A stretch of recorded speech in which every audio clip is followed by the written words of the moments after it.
Back to the ATI podcast. We're in here for episode 142, and this week's special guest is the band Commoner, and we have both Tyler and Roman with us. How we doing, gents? Doing well. Living, brother. Thanks for having us. We're super pumped to have you guys. I'm really loving what I'm hearing from you guys. I know you guys are a younger band, just been a band for a few years now, but kind of what I would characterize as part of this movement of the heavy shoegaze, leaning alt rock stuff. And what I'm really loving about it too is kind of the inclusivity. I feel like the hardcore scenes kind of welcome that, and so loving everything I'm seeing from you guys. Loving the movement. We appreciate it. Yeah, 100%. We're a big fan of the bands in the same vein, so we're happy to be lumped in with that. So if any of our audience has obviously been staying tuned with us, you've probably heard some bands perhaps that we've had similar here on the show as far as sound is concerned. So if you guys were fans of Still from St. Louis or Oversized from over in the UK, I would say that those are bands that would fuck with these guys, if you will. But again, back to that inclusivity talk, I really love seeing this movement of heavier bands taking out shoegaze bands. I mean, LDB going to that this year, and it's being headlined by, bands of your guys' kind of help. We've got Super Heaven, we've got Basement, we've got Glare, Soul Blind, some of the more prominent kind of alt rock leaning bands playing. So I love seeing you guys being included in the scene. Yeah, we love it too, honestly. Like, it's so cool to be a part of that scene. We all listen to heavier music. A lot of us played in bands where we played heavier music, so it's really cool to see us lumped into that a little bit.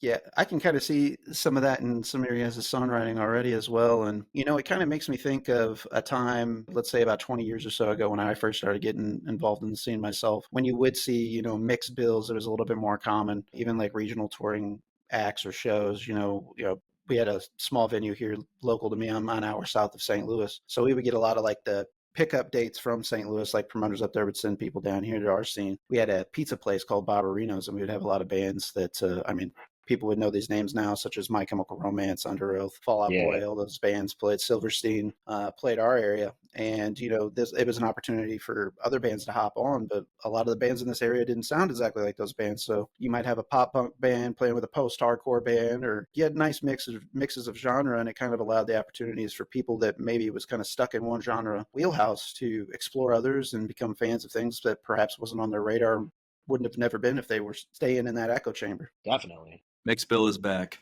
Firm Absolutely. believer in that. Absolutely. It wasn't for a while. I think it was COVID that did it. I think a lot of people realized that bands liked other bands that didn't sound like them. And I think that was like the cosign needed, because obviously the listener might have a handful of genres they're on a daily basis. So it's nice to pay $15. You get 5 bands, you get 3 different feeling experiences. And I feel like we see that all the time in the shows we play.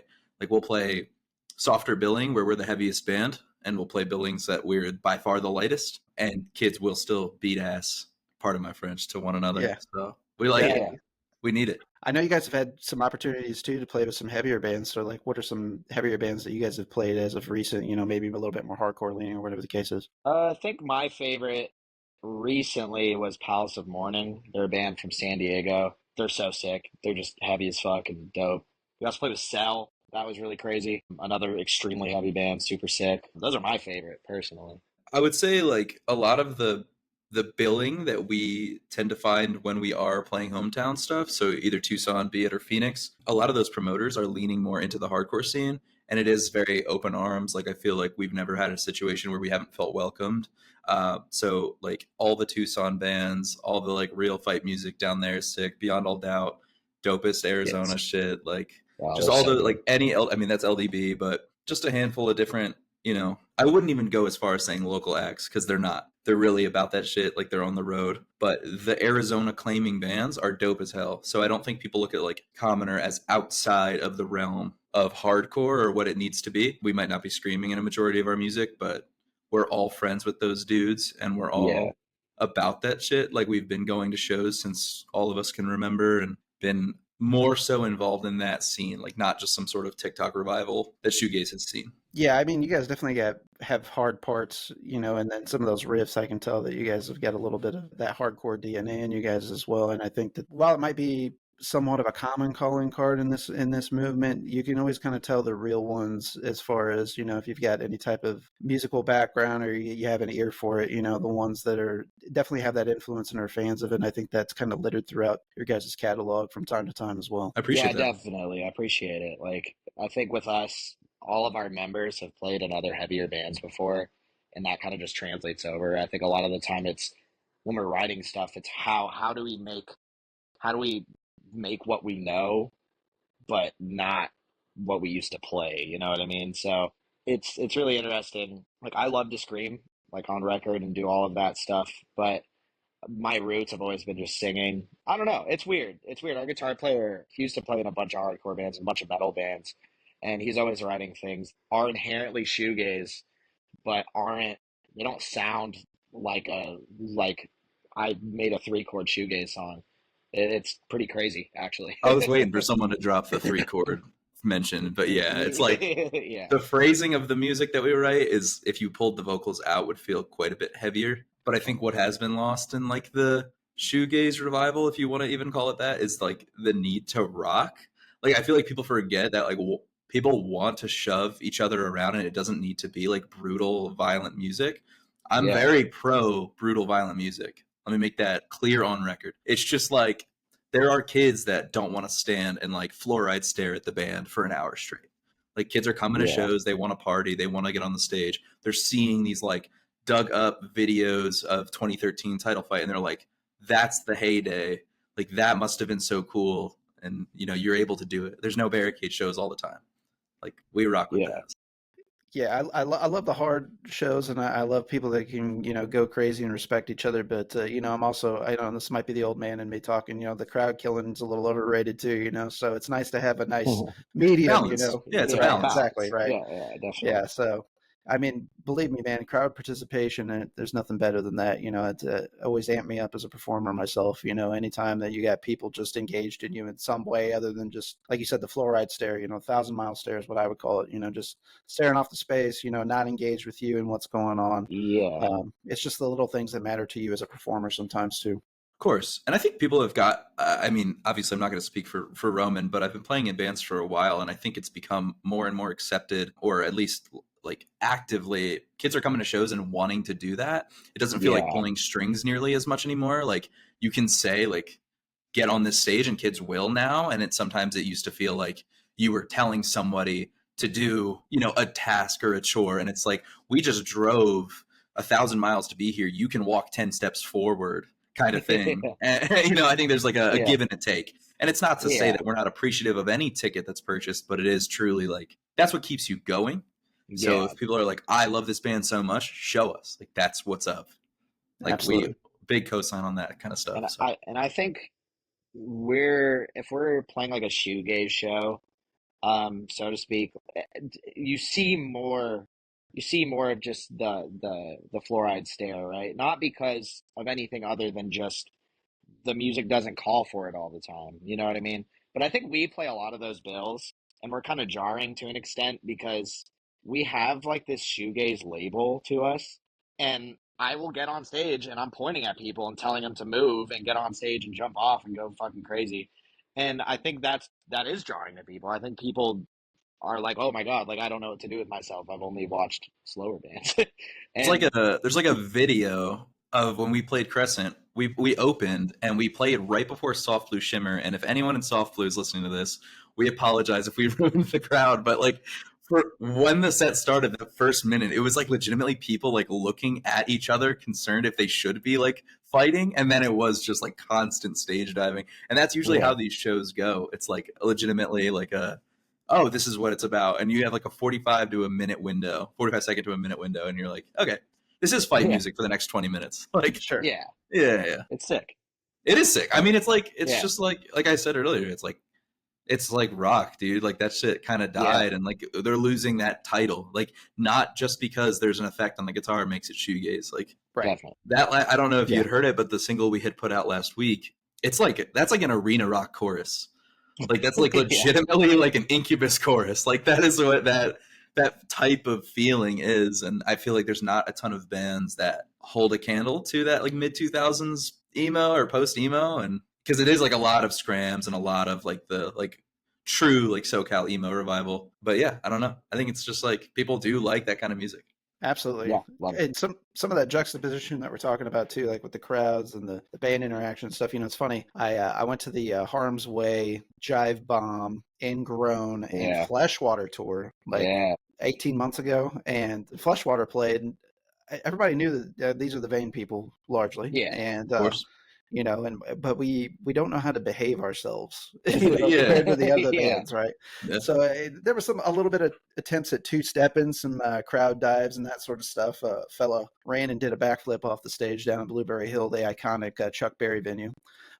Sick. But I think largely people, unfortunately, I did see a lot of the fluoride stares, but that's the time to rock out.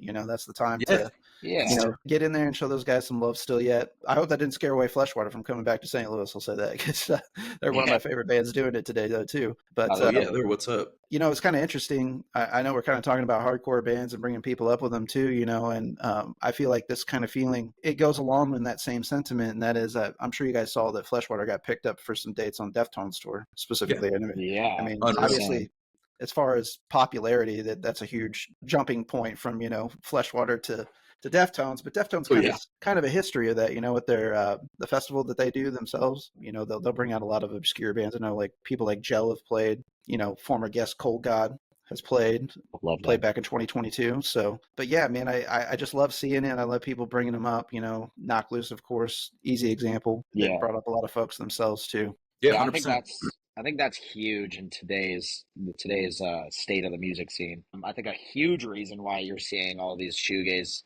like revival bands or like these like heavy shoegaze mix bands like is just totally because of these much bigger bands that were doing this 20 years ago and just bringing it back up. Yeah. You know what I mean? Like Deftones with the festival they're doing and bringing up Fleshwater. And then you have Knocked Loose, who's doing that with a lot of bands too. Turnstile did that with a bunch of bands as well. Like it's super super sick. Like I'm glad to be a part of that movement.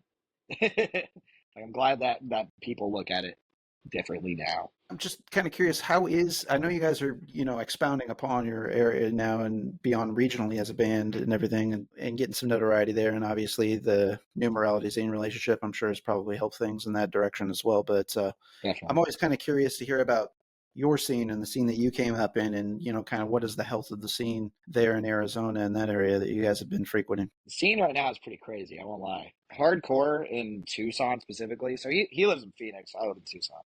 But the Tucson music scene for hardcore is insane. Like it's the best it's been maybe ever, other than maybe one other period. But so many good bands. Final Stance is like the huge one right now, or like Maldita Gente, they're another great one. But in Phoenix, there's a ton going on too with Beyond All Doubt. Got a band called Hardwork out there too. That's really sick. Just so many good bands. The one thing I will say is there's not a lot of alternative bands in Tucson. Phoenix, there's a few really good ones, but in Tucson, there isn't too many, at least kind of getting, like, expanding. But yeah, no, kids are going to shows now. It wasn't like that 5 years ago when I was playing in worse bands. So.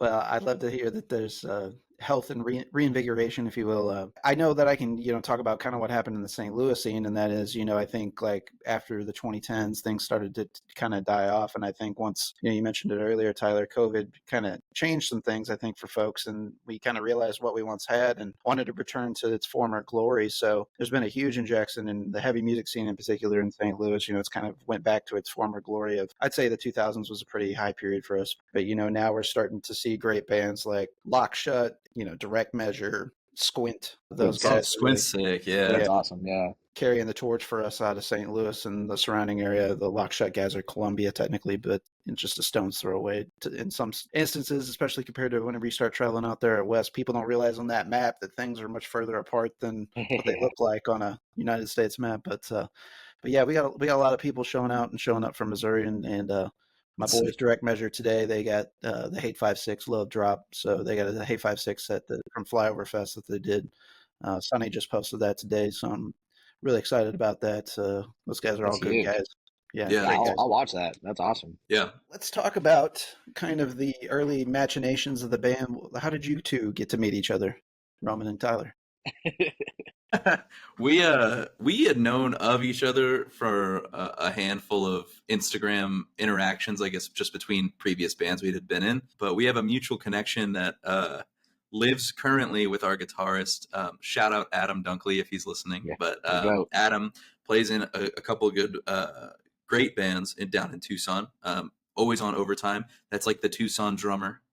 He's Yeah. like in a million bands and has been since I've known him. But I used to play in an indie band up in Phoenix that was very different than this and very different from what I, kind of grew up rocking with. And he had known me from that band. We played Tucson a lot. We had a lot of kids coming out, and we had stayed in touch.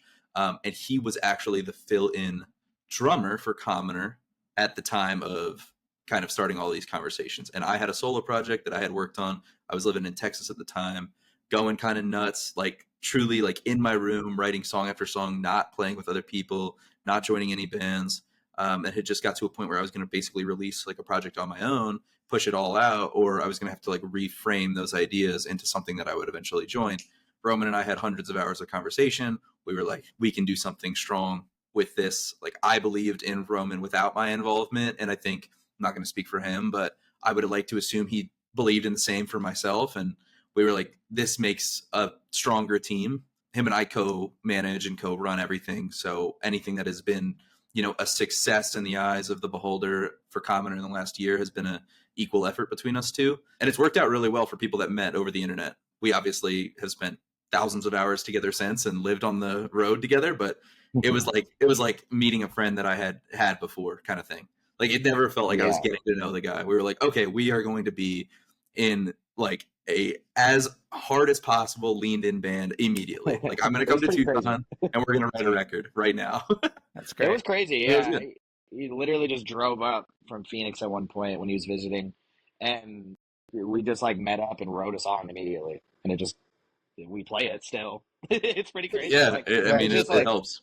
yeah, it just like worked out. And yeah, like, it didn't feel like you were saying, I didn't feel like we were like meeting each other. It just felt like, okay, now we're in a band and now we're playing music and now we're writing songs and now we're in LA recording and now we're on the road. Like, it's never felt like, oh, I'm just meeting this person. Yeah, It it was like pretty made crazy. sense too because it was one of those funny like unspoken things where it was like I wrote a bunch of material and I knew every single thing about how to do it and like how to give some percentage of help towards the band that I could offer outside of a fill-in drummer. Like I would Yeah. believe that I could lean in and like help grow Commoner. And I was like, I play drums, I write all this stuff. I don't have a band. And he's like, oh, that's cool. We write a bunch of music. We just need a drummer. And it's like, oh, great. Yeah. Let's either do this for a living or not at all. And that's the sentiment. Like, I mean, it feels like I've been in the band a lot longer than I have. But we put in a solid, more than a full-time worth of work week, over 40 hours a week into this. Put probably more time into Commoner than we do our jobs. So I mean, Yeah. Hey, that's serious. It's what it takes. Like I know. Yeah. I we're know. I hear trying you. our best to make this, something special and that's something, that people can believe in, and we believe in it so dearly. It's not always easy to communicate that through like an Instagram post or even a podcast for that matter. But like we believe that you can work your way, like you can still do that. Like you can grind, you can tour constantly, and like people will eventually either come around to it or just hear of it enough. Um, Yeah. and I don't know. I believe in it. I believe in it greater than any project I've been a part of previously. I believe in what we write. I think it is good. I think it's decent.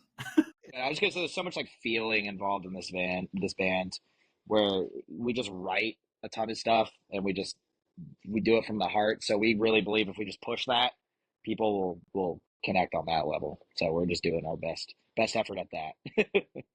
I think it's really refreshing to hear that comment of hard work and, hard work pays off and the belief in that, because I think that's lost. And I think there's a lot of older heads, I'll say jaded people my age and older, that are still involved in the scene that think, that there's not people dedicated to the hard work aspect of it. I think that there's this characterization of young people sometimes that, they live in a day and age of accessibility and they didn't have to work or grind like the rest of us, to get the good word out. Just because you put something up on the internet, now it's almost kind of an issue of over accessibility. There's a lot of competition in the market, and there's the right kind of distro account. You can throw everything up to every website at the same time, and you're competing against everybody else that has the ability to do that as well. So it's not as simple as having it on every streaming site. You have to have some sort of appeal. You have to have some marketing tactics behind you. I mean, there's a lot of perfect storms that have to align, if you will. The planets have to align to kind of move things in a positive direction. Yeah, I completely agree. I think it's hard to like lean into that notion when you do see people that will like post an EP that they made in their room, and it'll get like randomly picked up and just like fed into the right algorithm and blow up crazy. Because it's like, if you were to put all the time in the world into thinking about how to do that, it's not what made it do well. Like, it might just have had a great place in history or culture, and it's been pushed to the right people. But it's like, I guess for us, we're not doing this for the chance at having an internet sensation. Like, that's not the interest of the band. Like, we want to play shows. Like, we care about it a lot. We care about moving the scenes in the right like direction that we can contribute to. And like, we just played Phoenix 2 weeks ago to 600 people or 550 people. That's not our hometown. Like, that's like that's a great feeling. Like, it's completely to me like a non-negotiable. I need that in my life. Like, it's more fulfilling than anything I have personally felt. So for us, like, if people care and people think it's good, or people like it at all, like, it's a win. Like, we're not in it for any sort of like malicious intent. Like, we're not looking for streaming revenue or anything like that. It's like, we want to be able to survive like optional, like survive optionally, maybe at all, and play the music we care about. So and I think what I strive for is, like, say if you were to give me 10 million streams tomorrow, like, that'd be awesome. Let's not get it twisted. But I think what I like more is the playing to 500 people I've never met in my whole life, getting to meet them afterwards, traveling 3-4 hours to do that, going to In and Out after the show. Like, all of these experiences that we have as a band is just the coolest thing ever to me, and that's why we do it. Like I was saying, success is awesome, but we all have our personal wants and goals that we have, and I think that basically aligns with all of it.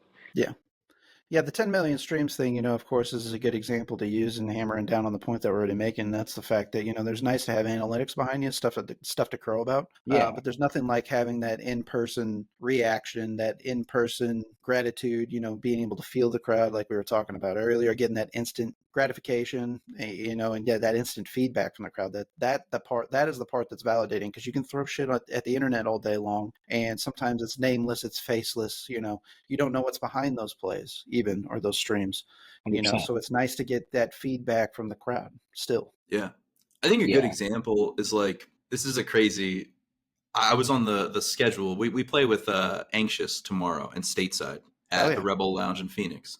And it should be a great show. And I was on the Rebels site today trying to get all the stuff together to get some links to send out. And the night after we play on Saturday, it's Rachel Platten. I'm not sure if either of you have heard of that woman, but she has the song Fight Song. It's like the movie outro. Like, this is my fight song. Like, it's like the radio, the most radio. I heard that song. Exactly.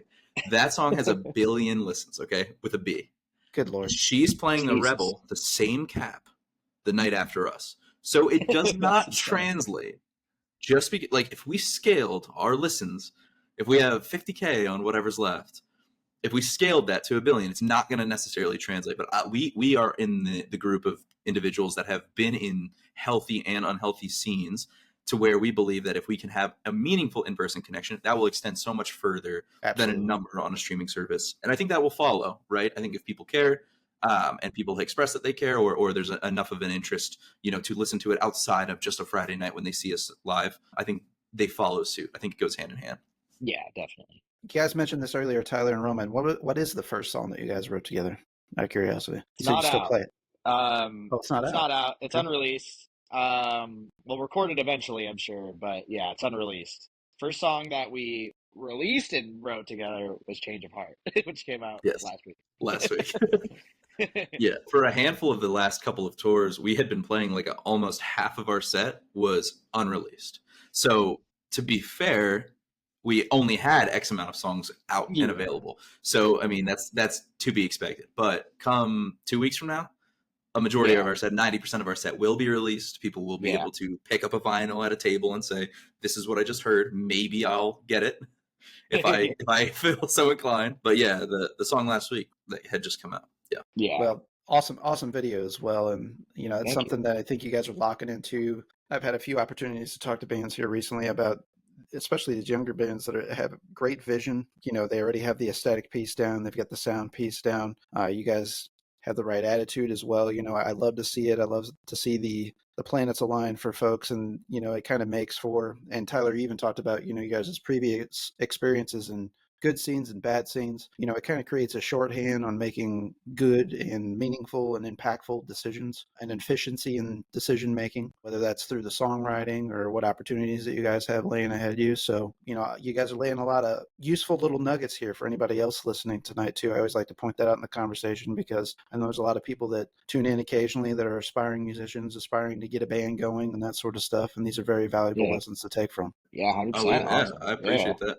We are pro start a band. It's a great time to be in a band, and even if it's not perfect or polished, there's a lot of bands that are bigger than your favorite band that are not perfect or polished. So sure, a lot of people don't realize, you know, the creation, we'll say the creative process in and of itself, there's a comfortability sometimes that if you can kind of lock into that, you can achieve things that you never thought you could before. So, you know, hearing about your guys' first encounters, in-person encounters, that is, and the production that came out of that, I mean, you guys already generated a rapport online with each other. So you had an idea of who each other were and familiar with each other's past work. But, you know, I love to hear about the initial chemistry. So let's talk about the chemistry with the rest of the band members. You know, how do you guys know them? Have you played in other bands with them as well? What's the story there? Yeah. So Comner was kind of built with two people originally, and that was me and our bass player, Matthew. He's been my best friend since freshman year in high school, so he's been around forever. But we've been in countless other bands writing other music that doesn't sound anything like what we're doing now.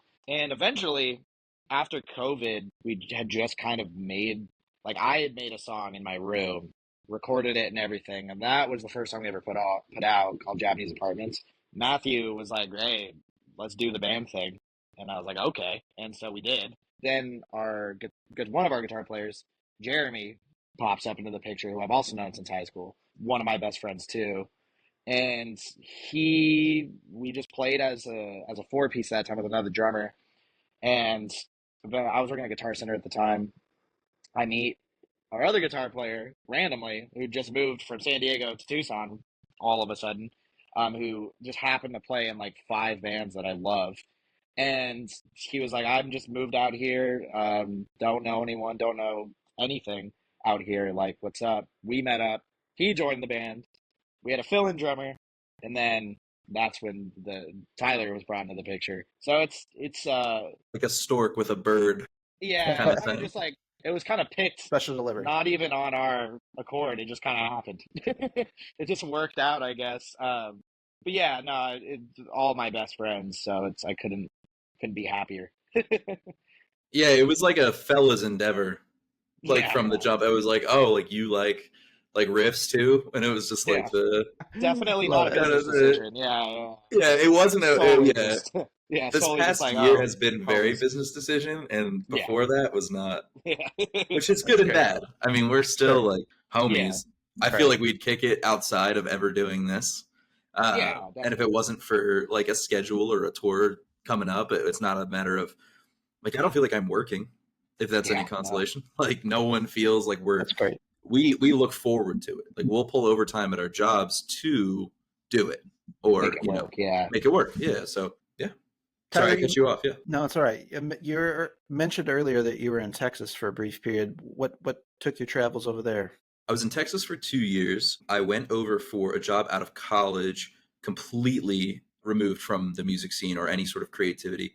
whatsoever. Moved thinking, because I had stopped making music, it stopped with my previous band right as college had ended because of the move. So I was like, okay, time to be like a corporate, whatever you want to call it, fill in the blank. And then we basically, I did that for 2 years.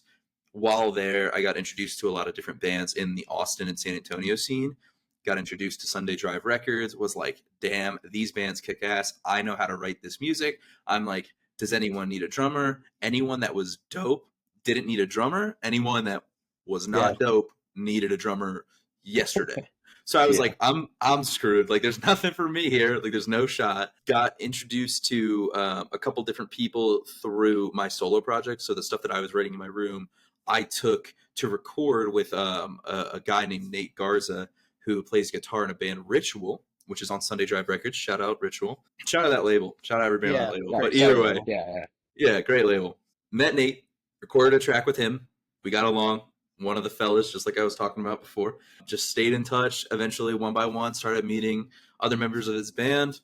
We got introduced, at the same time that I was recording this record with Nate. I was basically accepting a position or a spot in Commoner, and we were slowly but surely transitioning the writing and undeveloped music from there and kind of starting to transcribe it and figure out how that worked into the band, because I was going from a fully solo, like I had a vision for everything, into 5 dudes, 5 opinions to take into account. Sure. But I was like, yeah, like I'm doing this. And I said yes on a Monday, and on that Friday we booked the Texas tour. So I was like, we're going to be here and we're going to be playing here.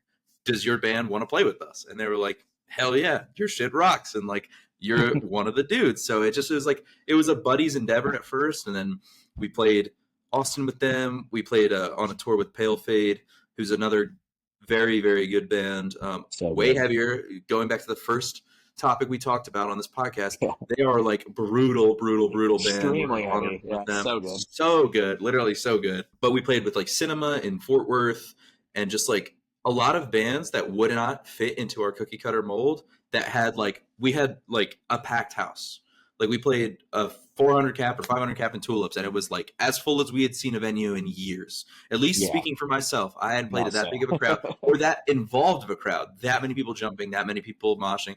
It was like a very, very comforting feeling, because the first show we had ever played as a band was in Texas, and we had one practice prior.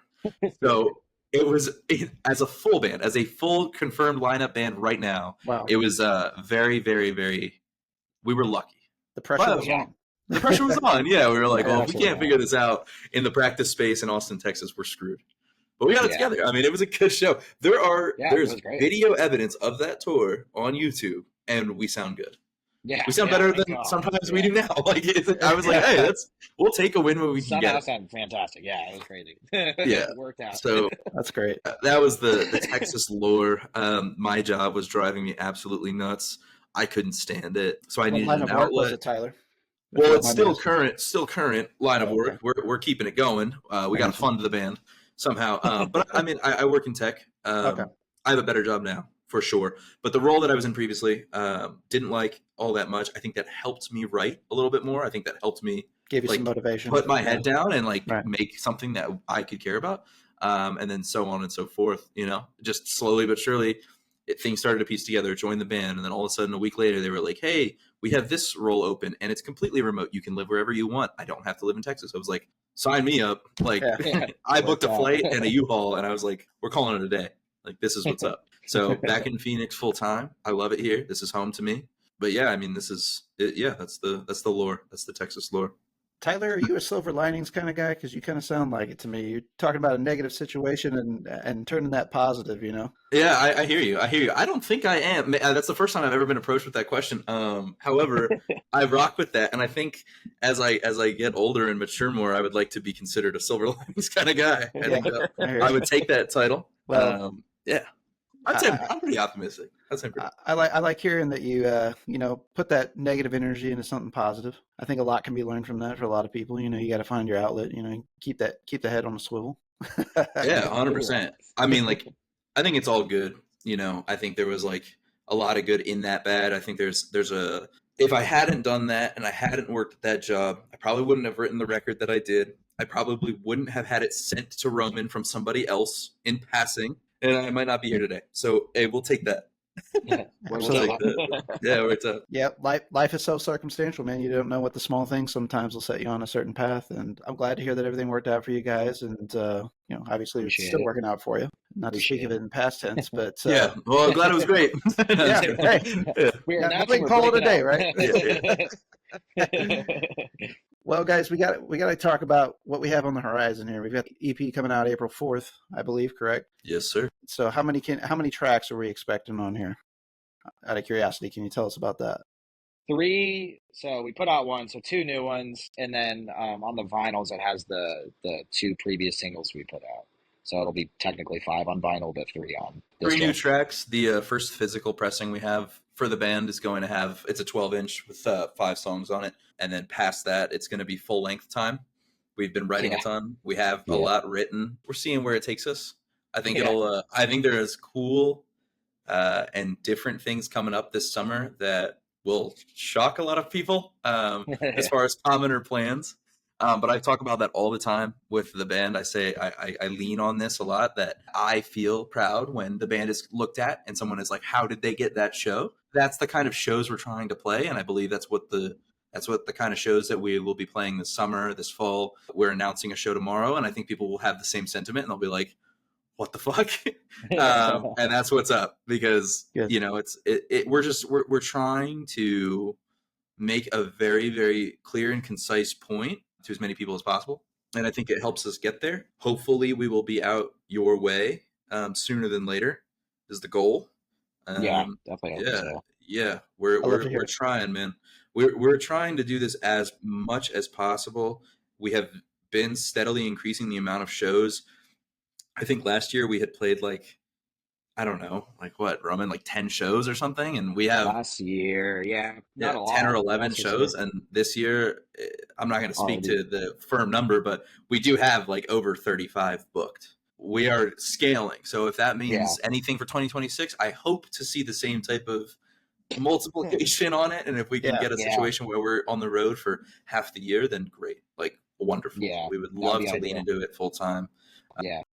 That is the real goal. We are, in the process of we have a UK and European agent, but we are in the process of solidifying some options within the States and weighing those options. So to any of those agents that may be listening on the podcast, we want to hear from it. We want to hear what you got. You guys hooked up with Avocado Booking, didn't you?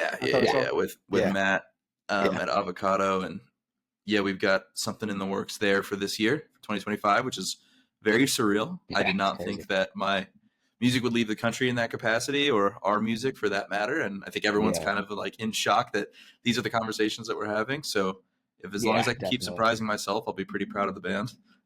My buddy Brennan from Squint has high praise for Avocado Booking, so I think you guys are in good hands over there in the UK. We got high praise for Squint. So high praise for Squint. Super sick. Good dudes. Yeah, love them. Absolutely love them. Yeah, they're St. Louis, no? Yeah, they're from St. Louis. Yeah. Oh, that's what's up, dude. They're holding it down. Yeah, fucking fantastic band, man. Even some of the band members have some pretty cool little side projects that they're involved in the St. Louis area too. Obviously they're doing big things on Sunday Drive, but talking about the Texas connection earlier, I think a band like On Sunday Drive in particular too, that it would be kind of adjacent to you guys, is a band like Money. I think people like Money, they should check you guys out. And not a Sunday Drive band, but Trauma Ray, of course, and Glare. Got to talk about Glare's Sunday Drive though. Oh yeah, we've played with Glare a handful of times. Yeah, Trauma Ray, dope as hell. Money, I just got off the phone with Sev. He's in Money and Downward and all the goats there. Yeah, but fantastic.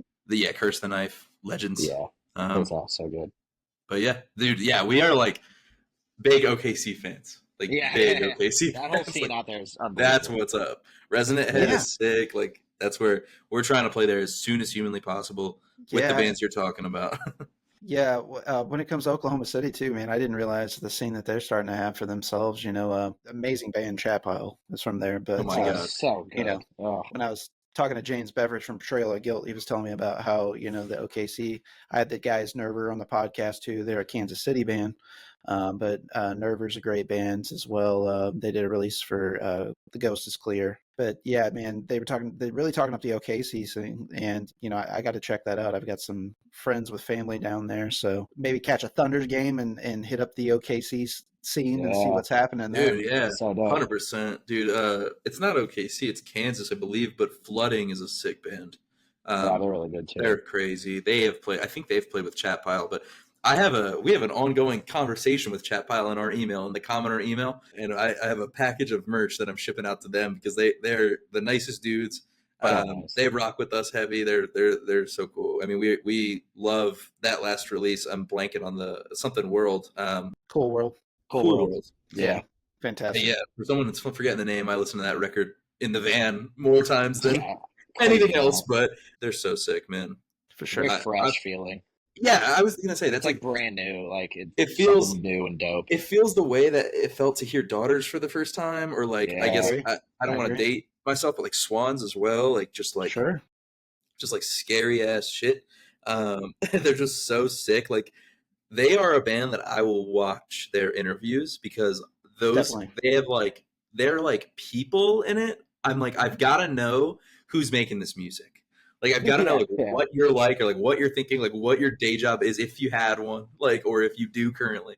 You can't even begin to understand it through the record. Reagan's an interesting cat. The stand-up bits and the movie knowledge about specific cities when he's touring and talking about so dope. I love it. Man. Yeah, dopest shit all time, dopest band all time. I rock with that band so heavy. So good. Yeah. So good. And the love for the Korn riffs, I gotta love that too, man. I remember when the Korn self-title came out in '94. That was a happening for me. And people of my age, that whole new metal wave, and still probably a Mount Rushmore new metal album is that first Korn self-titled. So it was kind of funny that Cool World came out on the 30th anniversary of that. I think October 11th, like literally to the day. That's not even convenient. That's got to be planned. They said that it wasn't. They said that it wasn't. And they were completely shocked that they didn't realize that because they are such fans as well. But real special. Yeah, you got to get them on here. Yeah, I'm hoping to at one point. Chat Pile, one of the best doing it today. I think a show with you guys and Chat Pile would work. Personally, Yeah, if I could share you the email thread we have, my brother, I would love to. We're trying to figure that out.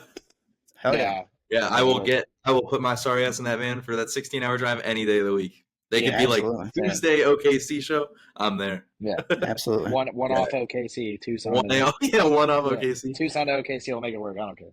Yeah, literally. That's a prime example of a band that grinds. That's no TikTok, no anything. That band tours like they fucking tour. The grind set on them. Yeah, absolutely insane. Yeah, I feel like that they may have kind of hit a different ceiling just because I don't know how valid these people's opinions are anymore, but like the Pitchfork movement, I think that Pitchfork sometimes pops a number for bands that are maybe unknown in other hemispheres. I know that there's like a whole animal or creature, I guess, cultish behavior where people just kind of sit and watch for like a good Pitchfork review and then they'll check out the album. And I definitely noticed that there was some people starting to flock toward Chat Pile that weren't Chat Pile fans before, perhaps not the type. But I think that there's a lot of relatability with Chat Pile though too, in the sense that there are some of those familial connections that you talked to about, Tyler. They have a bit of Daughters to them. They got a bit of that Swans to them. I would say Jesus Lizard is another. Unwound, for example. Or Big Black. Some of those bands. I think there's a little bit of that, a little bit of all that stuff, as well as we mentioned the Korn riffs. And you put that all in a blender, and a lot of those bands individually don't sound necessarily like each other. Again, we're getting back to kind of that connected DNA talk, and that is you're pulling from all these things and you're kind of making a unique sound. But I pivot that back into you guys is, that's kind of how you guys are help setting yourself apart from heavy alt bands, I guess, at this time, and when it's time to punch in with the riffs, you guys know how to do that. You guys have catchy choruses at time, like you mentioned earlier. It's almost rock anthem-ish. There's a rhythm that's being executed, through the music writing that's very catchy as well.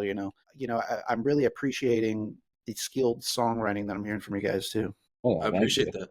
Yeah, thank you. That's dope. Yeah, Tyler, how long have you been behind the kit? I've been playing drums since I was 10 years old. I'm 24 on record. We're going on year 15 of playing drums. I learned how to play drums from the video game Rock Band. When it had come out, I got the when it released, GameStop sold a kit. They sold like the game and the instruments, obviously, but they sold like the whole band. So it came with like a microphone, like this busted ass microphone, two Fender Strat looking things, and then a fake kit. And I always gravitated towards playing the kit. And I had at one point or another had played it with my cousins.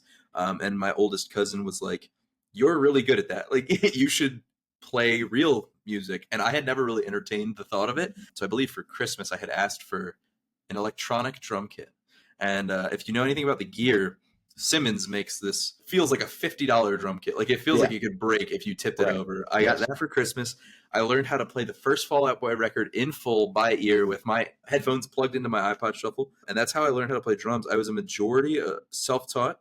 I've taken random one-off lessons like through the past 14 years, but I've never taken lessons. Like I've done it to try and like progress myself, but I've learned a lot from YouTube.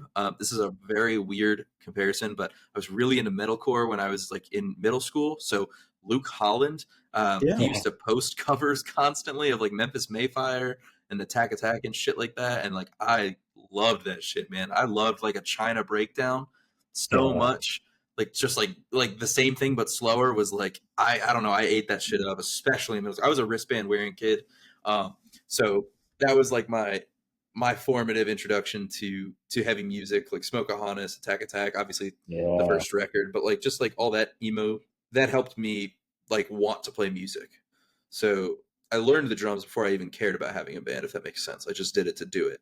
And then by the time it came time where, you know, it was a feasible opinion. Like I was about to get a driver's license and I was like, wait a minute, I could drive to like Phoenix and play a show when I live 30 minutes away. I was like, let's start a band. So I did. For real. That's how it went down.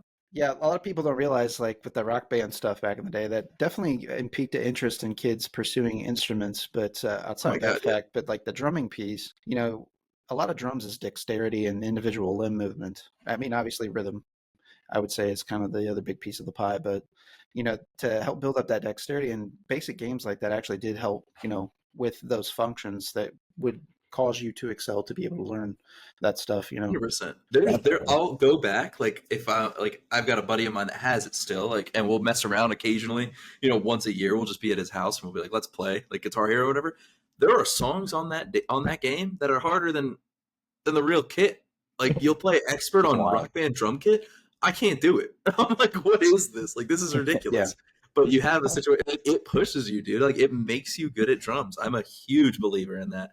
It's accessible. Yeah. It's like anything. It's like people finding out, like, their interest through whatever other accessible means. Like, if it is a game or if you play, like, 2K for the first time and you're like, you know, I am going to pursue middle school basketball.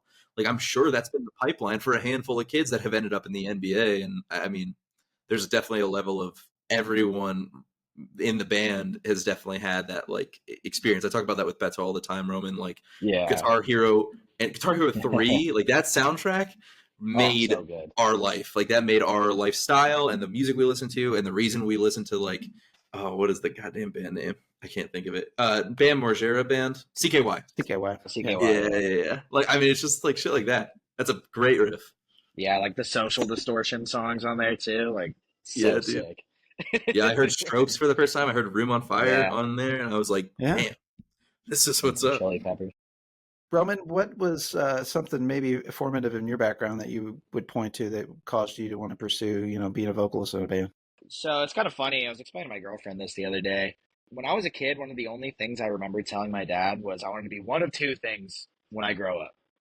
Most kids are like astronauts or some shit, but for me, it was I either wanted to be a chef or I wanted to sing in a band. It sounds like a fucking lie, but it isn't, I swear to God. And it's just because my dad just showed me a bunch of bands when I was a kid. Like, he just showed me my favorite band of all time, Incubus, when I was a kid. He showed me Deftones. He showed me System of a Down. That's like his favorite. Korn is also his favorite band. Like, he just showed me all of these bands. And I think I just, like, leaned into that. And as a young kid, I was watching all these YouTube videos of, like, Korn playing live and Incubus playing live at like Download or some shit. And it's just sick. Like it's just super cool. And then eventually in high school, like or kind of before that, I started playing guitar when I was in 7th grade. I just started playing in bands like freshman year of high school. and it worked out. And then I explored singing because I had a music teacher. Shout out Brendan Farrell. I'm still talking to him today. He taught me how to sing in high school, and yeah, that's kind of where it all started for me. Roman, Rock have you band played? too. Nice. Have you also played guitar previously in Commoner, like actual performance wise? I did. Yeah, Yeah. yeah, Okay. yeah. I thought so. Yeah, I played guitar up until shit, I don't even know. But yeah, I played guitar till not too recently. Yeah. And then I play guitar in another band too. But Okay. yeah, What's the pretty other cool. band? It's a band called Velour. It's like another like alt rock emo thing. A Okay. little bit Shameless different plug. than this. Yeah, shameless plug on that one, but yeah. Hell yeah. Well, I asked for it. I asked for it. Yeah, So. exactly. Yeah. Shameful It's not plug. Yeah. Roman's fault. Shameful It's not plug on that Roman's one. fault. Blame it on me. But Oh yeah, I'll give that a check. But yeah, I thought I recalled seeing you in maybe some earlier videos, maybe like the Japanese apartment one or yeah. something like that, Yeah. playing guitar. Yeah, OG. Yeah. yeah, yeah. Well, Yeah. very cool, man. So, what would you guys say maybe is like a present day band that inspires you guys a lot? Kind of curious to hear that. Damn. What's like my favorite right now? No, stop using that term, Rowan. Yeah. You're gonna say five bands I as his say favorite band. so I say everything is my favorite. It's like the bit right Sure. now. It's the bit. It's the bit forever. Yeah. What's a band you like right Yeah. now, bro? Yeah, a band I like right now. Oh shit. Might be like 500 of those. I don't know. You're Hey, right. if you can pop off song, They're give one them of to my me. favorites. They just put Yeah, out a song recently and it's insane. Who? Yeah. I didn't even hear you. Koyo? Koya. Yeah, Yeah, Koyo's cool. Koyo's strong. They're Koya's actually sick. getting ready to play St. Louis here on Saturday. I caught them last summer with Prize Horse, which album of the year last year, in my opinion. So Yeah. good. That Oh, band is yeah. so ridiculously good. Oh my Yeah, gosh, so good. Prize Horse actually opened that show. Koyo played second, and then it was Anxious and One Step Closer. Great Yeah, lineup. Obviously, second you time we guys are ever gonna met play was with at that Anxious. show. Oh yeah, that was that show. Yeah, it was that same show. Yeah. Yeah. No, very good. That is a great example of we are forced to work very hard because our label mates are so ridiculously talented. Like sure. Prize Horse Oh my God, releasing last insane. year and Downwards LP this year. I'm like, dude, can we like give us a second? Okay. Like this is Okay, ridiculously I'll change my so answer to good. Downward. Yeah, that My band is answer's so good. Downward. Yeah. God, that album's Well, so fucking another good. label mate of your guys, Young Cats out of South Florida, Dime, we just had on the podcast here recently as well. And We were Legends. talking about it. fucking Yeah. great. We were Great talking dudes. about it earlier. Love those Yeah. guys. Yeah, Yeah. absolutely. They're, man. Gonna do big things. Yeah, they're Yeah, awesome. I like them a lot. Modern day band that inspires, man. Keep Okay. is Yeah, like they're very underrated, like criminally underrated band. Like Uh, Keep the Illinois hardcore band, or Keep from Virginia. Virginia, Okay. yeah. Like I said, criminally underrated. They're smaller, but they are just like they're vets. Like they've been around a long time. I don't think they're getting the love they deserve. They have like consistently good releases. They have some of the best individual songs I've heard in a long time. Very good. I'm trying to think like geographically, like who else I'm Standstill is a inspired big by. one for me right now. Oh yeah, yeah. you like that one. Yeah. They're really good. great guys. I had 3 of the band members on here. Sick. I don't know. That was a busy call that night. We chatted from the practice space. I didn't even give a formal answer, but I'm gonna go. Inspires me from a drum writing perspective. Contention, Okay. the hardcore Wow. band Contention, Yeah. or Broken Vow if you want to get more broad as Damn, well. Broken Bow, But that's some ass beater shit there, buddy. yeah, I mean, that's what I like. Like I like straight edge music. That's like what I listen to every single day. I'm wearing an Edge Yeah. band. It's Fire typical starter. uniform for me, but I think. Yeah, man. Like that's what's up. Like Speaking of Edge that bands, makes me want to write music. Have you heard the Integrity Earth Crisis split where Integrity does Earth Crisis Firestorm? Oh yeah, Dude, it's just 8 minutes, but repeating the opener over and over. it's dude. Oh god, that's great. Integrity is great. Like I like that era of Edge band is like so. I mean, I don't know. That feels like Alrighty. almost foolish to claim is like the best because it's obvious, but they started it all. Yeah, it's hard to It's too when you iconic. start talking those OGs and stuff to you got to put respect on the name at the very least. Pay homage. If you're into that like era, I don't know if you saw, but like Prayer for Cleansing is coming back. Yeah, like I did. that's crazy, dude. Yeah. Like Undying is what's up. Like that band is my Yeah. shit. Like just like I dude, if it's like 2003, like garage straight edge is like so fucking sick. Like that's what's up. well, what's funny is the very first band I was in was a straight edge hardcore band, which I wasn't straight edge at the time. I didn't really fucking know what straight edge was. I was Respect, dude. That's sick. I was a pretty sheltered kid, so by de facto, I technically was straight edge because I, didn't ever do any of the stuff that straight edge people are against. But at the That's time, valid. but I was like 18, and some friends from school were like, "Hey, we're gonna be in this battle of the bands in 2 weeks. Can you learn this bass part?" And I was like, "I play drums, but sure, I'll learn the bass part." So we did it. We won the battle of the bands, and I thought, "Oh shit, it's this easy. Like, when do we record a record, and when do we get signed?" I was so fucking gullible and naive. I didn't fucking know, dude. I didn't know anything. That's dope. And That's like a nice part of being in a band is like when you don't know. Is not knowing what's going on. Like it's That's nice. the It's coolest fun. part. Yeah, it is some of the But that some is of those dope. first bands that were showed to me was bands like, okay, well, we're a straight edge hardcore band. I'm like, okay, well, tell me what that is. Show me these other bands. And I knew who Minor Threat was, but I didn't know the whole straight edge thing. I mean, The lore. yeah, the lore and everything. So, I got a little bit of a quick education, but Earth Crisis was one of those first bands, that got showed to me. But it was this band, not a straight edge band, but a straight edge lead singer that's really sold it for me. And that was Converge, of course. Dude, So unreal. And, Jane Doe. Probably top 3 band of all time for me. Deftones got to be in discussion, Converge, and then I'm always like feeling like I got to have an old head in there. It's got to be either Zeppelin or Black Sabbath or maybe even Beatles. I love I'm going Sabbath as Sabbath. well. Yeah, I'm going Sabbath in that vote. Yeah. Sabbath first record. The Wizard. Self-titled. The Wizard, boy. Yeah, I love a lot of, I guess what a lot of folks would characterize as classic rock because that was all my dad's favorite bands. Van Halen, got to put some love on some Van Halen as well. One of the goats. I've been listening to a lot of 80s shit recently. I'm not gonna lie. I've been listening to Phil Collins. That's dude, fucking Phil Collins rocks. Genesis, Peter Gabriel. Gabriel. Oh, dude, Peter Gabriel's seriously written. So is one of the best records ever. It might be in my top 20 records of all time. I've been on some. I mean, good shit. I've been on some Bon Jovi shit. I'm not gonna lie.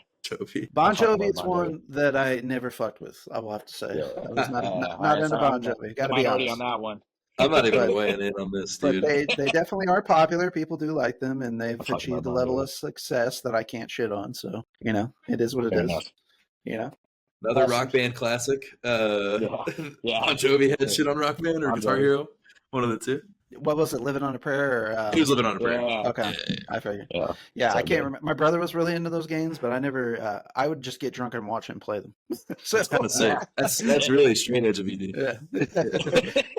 Post break edge, obviously. Post break edge. It lasted like 4 months. Probably, yeah. Someone showed you like Miller Lite, and you're like, never mind. Fuck this.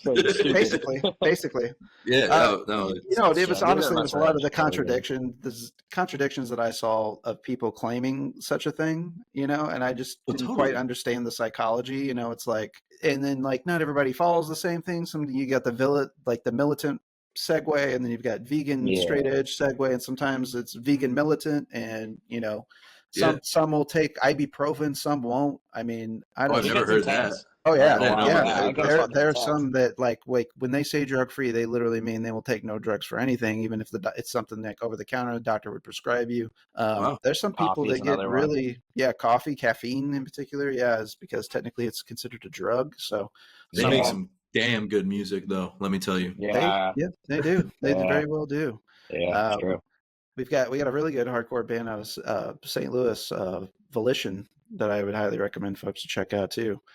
Straight edge hardcore band. But yeah, man, really, they do make good music. I will say that. And hey, here's the thing: I've got nothing against straight edge people or anything that they do, unless they're assholes, which I'm against all assholes. But that being said, I wish I had it in my DNA not to have to fucking smoke a doobie every once in a while, or drink a few beers.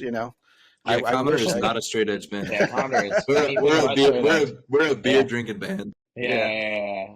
I gotta have my mental break here once in a while. I gotta have some libations. Gotta have a little extracurricular activity. Get a nice reset, escape. Reasonable. Yeah. More than reasonable. Yeah. So, fellas, I gotta ask you. We've got the EP coming out once again here on April 4th, and then you guys have got some big shows here in the works as well. What shows can we talk about that's on the horizon that we can clue folks in on? So we're going on tour with Ritual. The day the EP releases is when the tour kicks off. Not a coincidence. You can come see the entire EP performed live for anywhere from $8 to $10. And in any of the cities that we play on that run, I believe we play 3 different California dates, Bloomington, Los Angeles, San Diego. We play Vegas. We play more Arizona. Shocker, if they haven't been sick of us already. But the big haymakers are May 1st. We're playing a festival in Los Angeles at 1720 Warehouse. It will be with a majority of the bands that are in our same internet space. So like the Midriff, Novulant, a handful of other shoegaze artists frequently on the web. Zureel, House.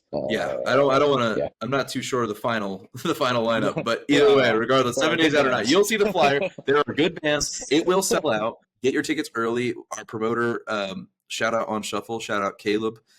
He is doing everything in his power to keep the ticket prices very low. They should be no more than $25. If that is the case, this is the probably first and last time you'll get to see this amount of good bands in one building for $25. Especially at 1720. We've got a big screen behind us at 1720. I firmly believe we'll be playing either Family Guy or Subway Surfers behind our set with the logo on it. Couldn't be more excited for that. And then we immediately drive that night back to Phoenix, Arizona to play the Nile Theater Upper on May 2nd with the exact same lineup. So it is a 2-day fest. It is a traveling fest.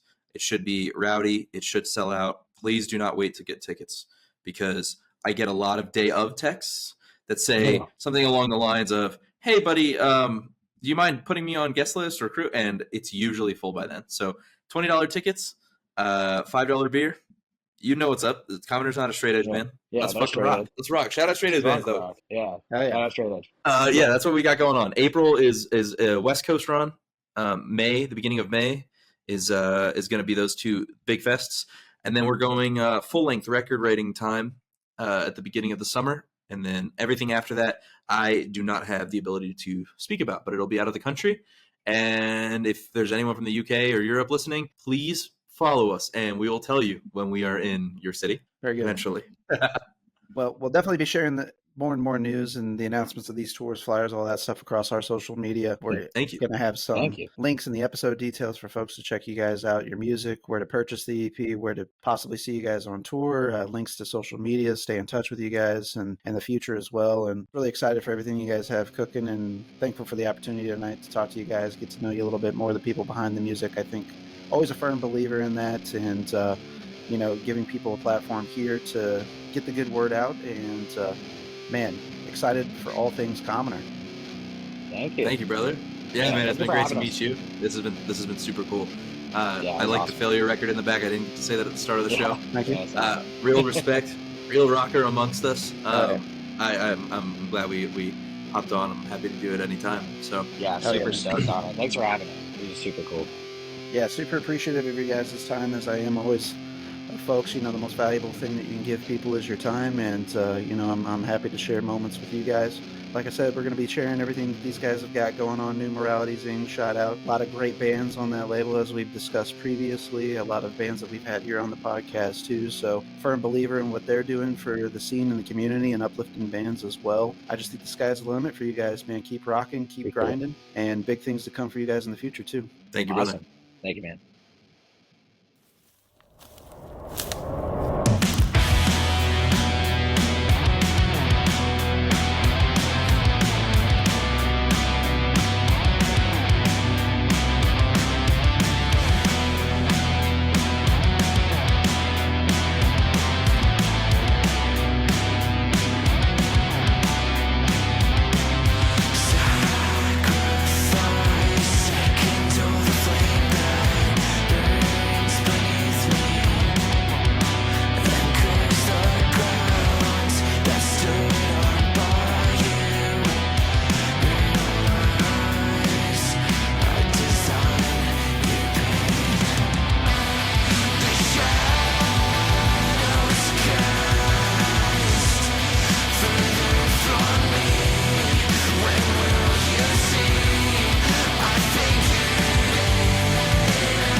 this is Barrett from the ATI podcast, here to talk about the MANIC Compression Group. The various podcasts that make up the MANIC Compression Group include ATI Podcast, Waxing On with R&J, Nod Narb's Closet from EDOZN, and It's Just Two Movies. The MANIC Compression Group is a voice for the voiceless, a platform for those dream chasers. The various creative arms of the MANIC Compression Group all have one goal in mind, and that is to bring a spotlight to underground artists and amazing artistic works. ATI Podcast, hosted by yours truly, focuses in on interviewing rising artists, content creators, and small businesses. Waxing On with R&J, hosted by brothers Ridge and Jake Jackson, gives love to physical media. It promotes purchasing physical media as a means to support artists, album reviews, details on production and audio quality on various formats, all with the end goal in mind to give some love to some amazing artists. Outside of the physical media love, you're going to get reviews on recent concert viewing experiences, as well as local show calendars. Nod Narb's Closet focuses in on miniature painting, the D&D world, role-play games, as well as various niches in the hobbies of 40k Warhammer, Dungeons & Dragons, and tabletop RPGs. Led by Brandon Stewart of EDOZN, Nod Narb's Closet brings attention to the many talented people involved in the hobby. It's Just Two Movies, hosted by Danny King in a rotating guest panel, covers just that, two movies. One critically acclaimed or favorably viewed, and a secondary movie probably not good, but the hope is that it is so bad that it's entertaining. Sit back, enjoy some libations to the velvety tones of Danny King and guests, with an injection of jocularity and improv comedy. The MANIC Compression Group can be found across all podcasting platforms, but the full experience can always be enjoyed on YouTube. We thank you all. Stay safe out there.